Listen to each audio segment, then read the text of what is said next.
ایک تو کسان کا ستیہ ناش کرتے رہے تھے، ٹھیک ہے، اور دوسرا لوگوں کی قوت خرید دیکھ لیں، جو یہ اکانومی کی پکچر دکھانے کی کوشش کر رہے ہیں کہ لوگ آبویسلی خریدنے جوگے نہیں تھے، وہ نہیں کر سکتے تھے، تو 30% جانور جو ہے وہ واپس چلا گیا. اور یہ یہاں پہ پھر میں دوبارہ کہوں گا، جو کسان دشمن ہے وہ پاکستان دشمن ہے، اور یہ ہے پاکستان دشمن. ریمیٹنسز آ رہی ہیں 3 سالوں میں 3 ملین لوگ پاکستان چھوڑ کے چلے گئے. خوشی نہ گئے، جس کو اچھا روزگار یہاں ملتا ہو، جس کا سیکیور کاروبار یہاں پہ ہو، جس کے بچے پھر پڑھتے ہو، جاب اپرچونیٹیز ہو، گروتھ کے مواقع ہو، پاکستان چھوڑ کے کیوں جائے گا بھائی؟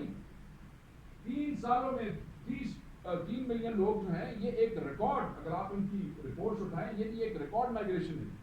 اور یہ کیوں ہوئی ہے؟ حالات سے تنگ ہو کے لوگ اس ملک کو جو ہے وہ چھوڑ کے چلے گئے. اور ہم دستا ہوں کہ ٹکٹ اور ویزے اگر آسان ہو جائیں تو اس سال 3 ملین اور یہاں سے چلے جائیں. یہ تو آپ کو رکاوٹ ہے کہ ٹکٹاں مہنگیاں ہو گیا نہیں، یا کوئی ویزے جو ہے اوکھے ہو گئے نہیں. اگر نہ ہو تو ان کی پالیسی سے تنگ ہو کے بندے اور 30 لاکھ اسی سال جانے کے لیے تیار ہو جائیں گے. یہ انہوں نے حالات کر دیے.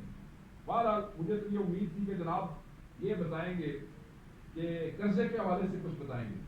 میں بس اب کیونکہ بات ختم کرنے والا ہوں اور بھائی اس پہ بات کریں گے. میرا خیال سے بڑا سمجھدار آدمی ہے، کچھ ہمیں بھی دسے گا کہ مال شال کتنا لیا، کتنا دیتا. وہ ہمیں تو 11 سے دیکھتے تھے نا، 6.6% پہ. تو یہ جو ارسطو ہیں انہوں نے کیا کیا، تو پتہ یہ چلا کہ جب وہ اسی گئے سال 2022 43,500 ارب کا قرضہ تھا.